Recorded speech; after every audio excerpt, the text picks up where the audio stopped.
नमस्कार दोस्तों, मेरे चैनल से आपका स्वागत है।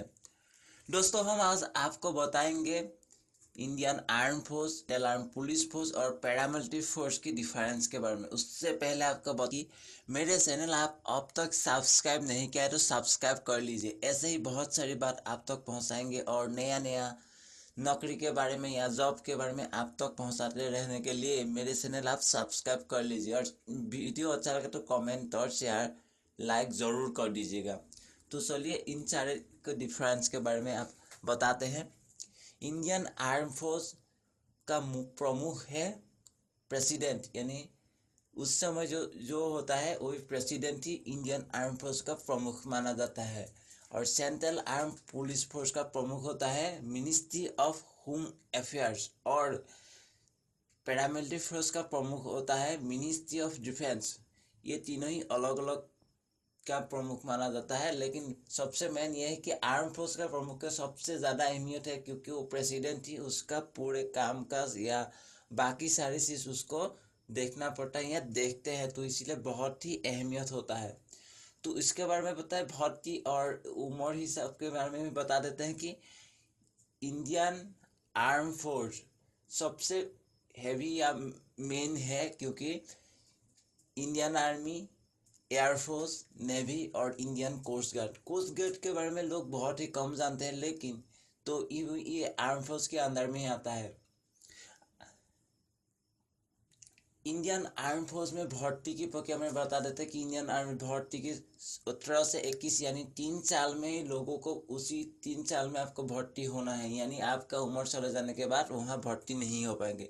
लेकिन सेंट्रल आर्म पुलिस फोर्स में आप तक 29 यानी 29 तक आप भर्ती का प्रक्रिया में भाग ले सकते हैं, लेकिन उसकी कैटेगरी यानी कास्ट के अलग अलग हिसाब से। लेकिन जनरल का 25, ओबीसी का 27 और SC/ST का 29 तक ले सकते हैं। सेंट्रल आर्म पुलिस फोर्स के अंतर्गत आते हैं CRP, BSF, SSB, ITBP, Assam rifle और अभी NSG का भी यहाँ इंक्लूड हो गया है, यानी सेंट्रल आर्म पुलिस फोर्स के अंदर NSG को भी शामिल कर लिया गया है। लेकिन NSG का भर्ती प्रक्रिया कुछ अलग है, इसका वो अलग ही एक टॉपिक है, क्योंकि उसका देश का सबसे बेहतरीन का कमांडो है, इसके लिए अलग से भर्ती लेते हैं कि डायरेक्ट आप वहाँ एंट्री नहीं हो सकते। लेकिन फिर उसको सेंट्रल आर्म पुलिस फोर्स की इंक्लूड कर दिया गया है, बस यही बात है।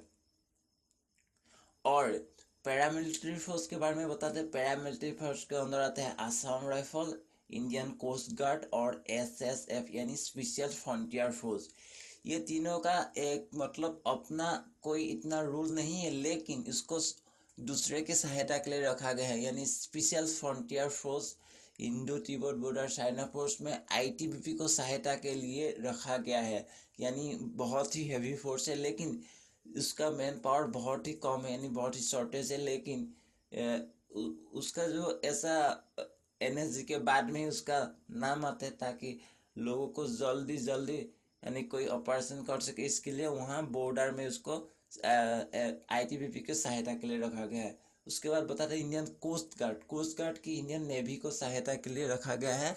उस समुद्र के नेवी के सहायता, यानी बहुत ही इसका भी बहुत ही स्ट्रेंथ कम है, इसके वजह से वहाँ उसमें रखा गया है नेवी की सहायता के लिए। और इन असम राइफल नॉर्थ ईस्ट का पूरा देखभाल असम राइफल ही, यानी नॉर्थ ईस्ट का बॉर्डर में असम राइफल ही प्रमुख रूप पे है। लेकिन BSF है, उसका सहायता भी होता है, लेकिन प्रमुख रूप पे Assam rifle central arm police force में भी और पैरामिलिट्री फोर्स दोनों में गिना जाता है, क्योंकि असम राइफल पर एक बहुत ही मुख्य भूमिका पूरे नॉर्थ ईस्ट के अंदर है और सबसे पुराना फोर्स माना जाता है, इसीलिए उसका बहुत ही अहमियत होता है।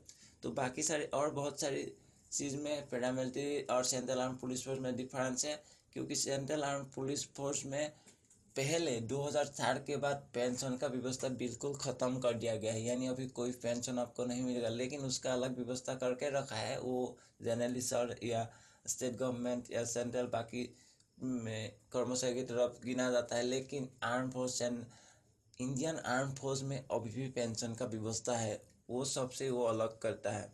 तो थैंक यू मेरा वीडियो वॉच करने के लिए।